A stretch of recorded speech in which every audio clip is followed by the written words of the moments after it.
The Galactic Council chamber was silent, its grand hall echoing only with the hum of ancient machinery. Delegates from countless worlds sat in their hovering seats, each representative more alien than the last. Some bore translucent skin that pulsed with bioluminescence, others had hardened shells that shimmered in the dim light, and still others were swirls of gas contained within fragile floating orbs. All eyes, or their equivalents, were fixed on the central dais, where the presiding councillor stood tall, his elongated figure radiating authority. He cleared his throat, a sound like grinding stones, and addressed the assembly.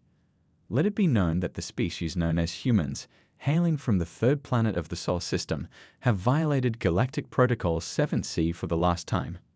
A murmur swept through the chamber. Humanity's reputation was well known. They were brash, unpredictable, and fiercely protective of their own. For centuries, they had walked the fine line between defiance and outright rebellion against the Council's edicts. But this time, things had gone too far, or so the Council claimed. The incident in question was both tragic and horrifying. A human diplomatic envoy, accompanied by their families, had attended a high-level meeting to negotiate humanity's growing tensions with the Council. Among them was a child, no older than 8 Earth years, whose bright eyes and curious nature had captivated those who encountered her. But during a chaotic altercation sparked by miscommunication, the unthinkable happened. In the heat of the moment, an overage security drone, acting on orders to neutralize perceived threats, discharged its weapon. The child was caught in the crossfire. The Council tried to spin the narrative. A regrettable accident, they called it, citing protocol breaches on both sides. But the humans weren't listening. The footage of the incident, leaked by an anonymous source, spread like wildfire across Earth's networks. It showed the child collapsing into her mother's arms, her wide-eyed innocence extinguished in an instant. The last frame of the video was her mother's face, contorted with grief and rage, before being dragged away by armed guards. The response from Earth was immediate and unprecedented. Gone was the measured diplomacy and careful negotiation. In its place came a chilling message, broadcast on all frequencies. You have taken one of our children. You will pay the price. The Council dismissed it as human bluster. After all, what could one species, especially one as relatively young and technologically inferior as humanity, possibly do against the might of the Galactic Council? They'd underestimated the resolve of a grieving species. Deep beneath the Earth's surface, in bunkers hidden from alien satellites, humanity began to awaken a power that had lain dormant for millennia. Long before the Galactic Council had even formed, Earth's civilizations had reached a technological peak that rivaled even the greatest achievements of the galaxy. This ancient fleet, shrouded in myth and buried beneath layers of rock and history, had been built not for exploration or trade, but for survival, for war. The process of activation was neither easy nor quick. Engineers worked tirelessly to decipher ancient codes, reverse centuries of wear, and bring the ships online. These weren't the sleek vessels of modern human design, but hulking behemoths of raw power, bristling with weapons that defied contemporary understanding. Some whispered that these ships had been forged during a time when humanity faced extinction from forces beyond comprehension. Others claimed they were built to challenge the gods themselves. As the fleet stirred to life, the skies above Earth glowed with the fiery trails of massive engines igniting for the first time in eons. Across the planet, humanity rallied. Nations set aside their differences, uniting under a single banner, vengeance. Soldiers prepared for battle, scientists refined strategies, and families said tearful goodbyes. The message was clear. This wasn't just a war for justice. It was a war for humanity's soul. Back in the Galactic Council chamber, tensions were rising. Reports of unusual activity in the Sol system trickled in, but the Council refused to acknowledge the possibility of a serious threat. To them, Earth was a backwater planet full of primitives playing with fire. They laughed at the idea that humans could muster a fleet capable of challenging the combined forces of the Council's member species. But laughter turned to silence as the first human ship emerged from hyperspace on the outskirts of a key trade route. It was enormous, its surface marked with battle scars from wars long forgotten. Its weapons gleamed ominously, absorbing and reflecting the faint starlight. It sent no warning, no declaration of intent, just a simple message transmitted in perfect galactic standard. This is a warning. Stand down or face annihilation. The council scoffed, believing it to be an elaborate bluff. They dispatched a patrol fleet to intercept the human vessel. What followed was a massacre.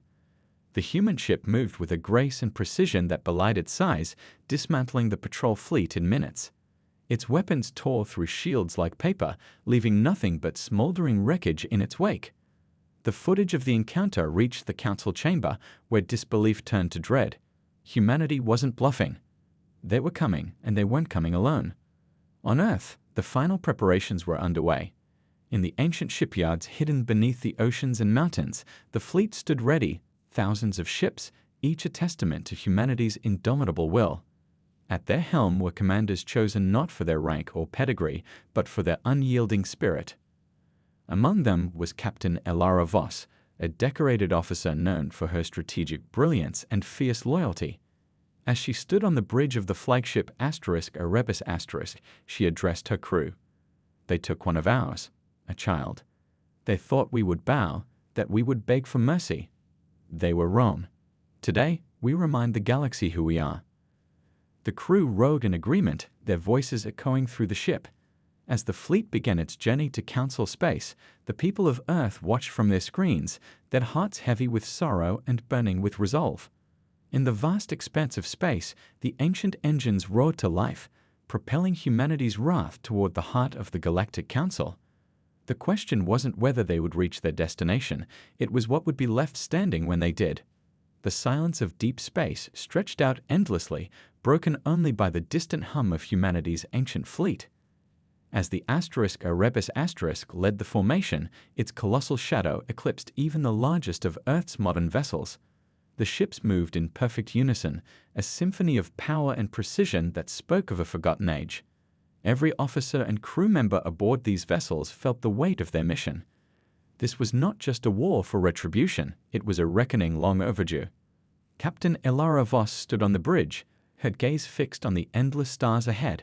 She was young for her rank, just shy of 40, but the sharp lines of her face and the steel in her eyes told a story of battles fought and burdens carried. Beside her, Commander Luca Reyes, her second-in-command and childhood friend, scanned the latest reports on a holographic display. Scouts report no movement from the Council's primary fleets yet, Luca said, his voice low. It's like they're in denial about what's coming. Elara didn't respond immediately. Instead, she stared at the central view screen, where the stars seemed to shimmer with an eerie calm. Finally, she spoke. Denial only works until reality catches up with you. They've ruled for so long, they've forgotten what it means to face true resistance. That ends now. Her words carried an edge that silenced the crew around her. They all knew what was at stake. Earth's leaders had made it clear. This war wasn't just about avenging one innocent life. It was about ensuring that no human would ever be vulnerable to the Council's tyranny again. And yet, beneath the resolve, there was fear. The Galactic Council wasn't just a governing body, it was an empire built on alliances forged over millennia. To challenge it was to challenge the very fabric of the galaxy's power structure. Elara turned to Luca, her voice softening. How's morale? Luca shrugged, a faint smirk playing on his lips. As good as it can be when you're crewing relics older than your grandparents. The engineers are practically tearing their hair out trying to keep these ships running. But the crew? They're ready. They believe in this. She nodded, a small smile breaking through her stoic facade. Good, they'll need that belief. As the fleet pressed onward, whispers of their advance spread across the galaxy. On distant worlds, species subjugated by the Council watched with bated breath. For centuries, they had lived under the Council's oppressive rule, their cultures stifled and their resources exploited. Now, they saw in humanity a glimmer of something they hadn't dared hope for, defiance. But not everyone viewed the humans as saviors. In the opulent halls of the Council's capital, the ruling species convened in a state of growing unease. The central chamber, a grand amphitheater lined with crystalline pillars, buzzed with heated debates. The humans are reckless, snarled a representative from the Tivrak, a reptilian species known for their aggression.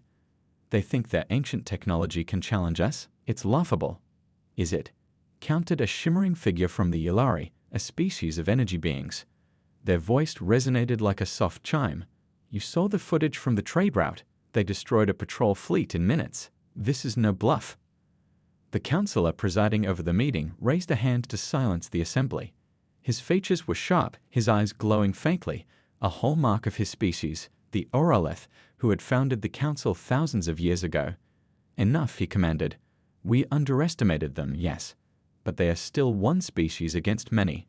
Our fleets outnumber theirs 100 to 1. A new voice cut through the tension, calm yet firm. It belonged to Karen Thal, a strategist whose insights had shaped many of the council's victories. Numbers mean little when the enemy fights like they have nothing to lose. The humans are driven by grief and rage. That makes them dangerous. The chamber fell silent as the weight of his words sank in. Karen continued, his tone measured. We must understand their motives. This isn't just about the child. They're using her death as a rallying cry, yes, but this goes deeper. Humans have always chafed under our rule. They've been waiting for an excuse, and now they have one. Back aboard the Erebus *, Ilara was reviewing old records with Luca. The ancient fleet's origins were shrouded in mystery, even to them. Humanity's ancestors had built these ships during an era of unparalleled advancement, but they had also left behind cryptic warnings. One such inscription, etched into the command console of the Erebus *, read, ***, when the stars forget our name, we shall remind them. ***. What do you think it means? Luca asked, leaning over her shoulder. Ilara shook her head. I don't know, but it feels deliberate, like they knew this day would come. The fleet's historian, Dr. Miriam Kayode, joined them, her expression thoughtful. She carried a tablet filled with translated texts recovered from the ship's archives. It's not just that inscription, she said, her voice tinged with awe. The entire fleet was designed with contingency protocols. These ships weren't just meant to defend Earth, they were meant to wage war on a scale we can barely comprehend. It's as if our ancestors anticipated a galactic conflict long before the Council existed. Ilara frowned. Then why bury them? Why let them sit dormant for so long? Miriam hesitated. That's the mystery. There are theories, of course. Some believe there was a cataclysm, something that forced our ancestors to abandon these weapons. Others think they chose peace, hoping never to use them. Peace didn't last, Luca muttered, his jaw tightening. The conversation was interrupted by an alert from the navigation officer. Captain, we're picking up an anomaly ahead. It's a council blockade. Ilara straightened, her voice firm. How many ships? 50, maybe more. They're heavily armed. The bridge fell silent as the weight of the situation settled over them. Ilara's mind raced. They could engage, but the odds were against them. Even with their advanced technology, the fleet was outnumbered. She glanced at Luca and Miriam, then addressed the crew. This is it, she said, her voice steady. The Council wants to test us to see if we'll falter. But they've made one critical mistake. They think we're afraid. Let's show them the price of underestimating humanity. As the fleet prepared for battle, the tension on the bridge was palpable. Officers moved with practiced efficiency, their faces set with grim determination. Ilara took her position at the center of the room, her gaze fixed on the blockade displayed on the view screen. Transmit a message, she ordered, to all ships. The communications officer nodded, her hands flying over the controls. You're live, Captain. Ilara's voice rang out, steady and unyielding. This is Captain Ilara Voss of the Earth Fleet. The Galactic Council believes they can stop us here, that they can intimidate us into submission. Let me make one thing clear, we do not fear them, we will not back down. Today, we fight not just for ourselves, but for every life taken, every voice silenced by their oppression. Stand strong, stand united, for Earth. A chorus of affirmations echoed through the comms, and as the fleet moved into formation, Ilara felt a surge of pride. They were ready. The blockade loomed closer, the Council's ships a wall of gleaming metal and cold resolve. As the first salvo of energy blasts lit up the void, humanity's ancient fleet surged forward, engines roaring like the heartbeat of a sleeping giant awakened. The void of space erupted into chaos as the Council's blockade opened fire. Streams of plasma and high-energy projectiles streaked toward the human fleet, their brilliance lighting up the darkness like distant stars going supernova. On the bridge of the Erebus asterisk, the tension was palpable, each crew member locked in their roles, their movements precise and purposeful. The ancient systems hummed with power, responding to commands with a swiftness that belied their age. Shields at maximum, the tactical officer reported, her voice tight but controlled. Incoming fire in 5 seconds. Ilara gripped the edge of her console, her knuckles white. Hold steady. Do not return fire until my command. The first wave of council weapons slammed into the fleet's shields, creating bursts of shimmering energy that rippled across the screen.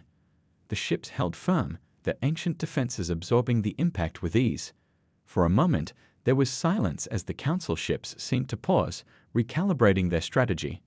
Captain Luca called out, his eyes glued to his display. Their lead ships are repositioning. It looks like they're trying to flank us. Let them, Ilara replied, her voice calm. Prepare to activate the null field generators on my mark. Let's give them a little surprise. The Erebus asterisk surged forward, followed by the rest of the fleet. The Council's ships adjusted, their formation tightening as they prepared for a second assault. Inside the blockade's command ship, Admiral Valric watched the human advance with a mix of confusion and frustration. Why aren't they firing? One of his officers asked, their tone laced with unease. Their ships are ancient, but they're not defenseless. Valric frowned, his gaze narrowing. They're baiting us. They want us to overextend. Hold formation and focus fire on their lead vessel. Back on the Erebus asterisk, Ilara smirked as the council ships took the bait. Now, she commanded. The null field generators activated, unleashing an invisible wave of energy that rippled across the battlefield. The effect was immediate. Several of the council's ships went dark, their systems completely disabled. Confusion rippled through their ranks as the human fleet pressed its advantage. Fire at will, Ilara ordered, her voice cutting through the chaos. The ancient fleet unleashed its full power. Beams of concentrated energy tore through the council's ships, their advanced hulls crumpling under the onslaught. For every council ship that fell, another took its place, the blockade holding its ground with relentless determination. But the humans didn't falter. They moved with precision, their tactics honed to exploit every weakness. Ilara watched as the tide began to shift, the council's forces faltering under the relentless assault. Amidst the chaos, a distress signal from one of Earth's frigates caught Luca's attention. Captain, the Vanguard is taking heavy fire. They're requesting reinforcements. Ilara's mind raced. The Vanguard was critical to their supply chain, but redirecting resources could leave their line vulnerable. She glanced at Luca, their unspoken understanding passing between them. Send the Resolute and the Aegis to assist, she decided. They'll hold the line. As the battle raged on, another layer of tension simmered below the surface. Back on Earth, political leaders and scientists monitored the fleet's progress with bated breath. Dr. Elias Tran, one of the leading experts on the ancient technology, stood in a war room surrounded by holographic projections of the battlefield. His face was lined with exhaustion, his glasses perched precariously on his nose. Humanity's ancient fleet surged forward, engines roaring like the heartbeat of a sleeping giant awakened. The void of space erupted into chaos as the Council's blockade opened fire. Streams of plasma and high-energy projectiles streaked toward the human fleet, their brilliance lighting up the darkness like distant stars going supernova. On the bridge of the Erebus asterisk, the tension was palpable, each crew member locked in their roles, their movements precise and purposeful. The ancient systems hummed with power, responding to commands with a swiftness that belied their age. Shields at maximum, the tactical officer reported, her voice tight but controlled. Incoming fire in 5 seconds. Ilara gripped the edge of her console, her knuckles white. Hold steady. Do not return fire until my command. The first wave of council weapons slammed into the fleet's shields, creating bursts of shimmering energy that rippled across the screen. The ships held firm, their ancient defenses absorbing the impact with ease. For a moment, there was silence as the council ships seemed to pause, recalibrating their strategy. "Captain," Luca called out, his eyes glued to his display. "Their lead ships are repositioning. It looks like they're trying to flank us." "Let them," Ilara replied, her voice calm. "Prepare to activate the null field generators on my mark. Let's give them a little surprise." The Erebus surged forward, followed by the rest of the fleet. The Council's ships adjusted, their formation tightening as they prepared for a second assault. Inside the blockade's command ship, Admiral Valric watched the human advance with a mix of confusion and frustration. "Why aren't they firing?" one of his officers asked, their tone laced with unease. "Their ships are ancient, but they're not defenseless." Valric frowned, his gaze narrowing. "They're baiting us. They want us to overextend. Hold formation and focus fire on their lead vessel." Back on the Erebus Ilara smirked as the Council ships took the bait. "Now," she commanded. The null field generators activated, unleashing an invisible wave of energy that rippled across the battlefield. The effect was immediate. Several of the Council's ships went dark, their systems completely disabled. Confusion rippled through their ranks as the human fleet pressed its advantage. "Fire at will," Ilara ordered, her voice cutting through the chaos. The ancient fleet unleashed its full power. Beams of concentrated energy tore through the Council's ships, their advanced hulls crumpling under the onslaught. For every Council ship that fell, another took its place, the blockade holding its ground with relentless determination. But the humans didn't falter. They moved with precision, their tactics honed to exploit every weakness. Ilara watched as the tide began to shift, the Council's forces faltering under the relentless assault. Amidst the chaos, a distress signal from one of Earth's frigates caught Luca's attention. "Captain, the Vanguard is taking heavy fire. They're requesting reinforcements." Ilara's mind raced. The Vanguard was critical to their supply chain, but redirecting resources could leave their line vulnerable. She glanced at Luca, their unspoken understanding passing between them. "Send the Resolute and the Aegis to assist," she decided. "They'll hold the line." As the battle raged on, another layer of tension simmered below the surface. Back on Earth, political leaders and scientists monitored the fleet's progress with bated breath. Dr. Elias Tran, one of the leading experts on the ancient technology, stood in a war room surrounded by holographic projections of the battlefield. His face was lined with exhaustion, his glasses perched precariously on his nose.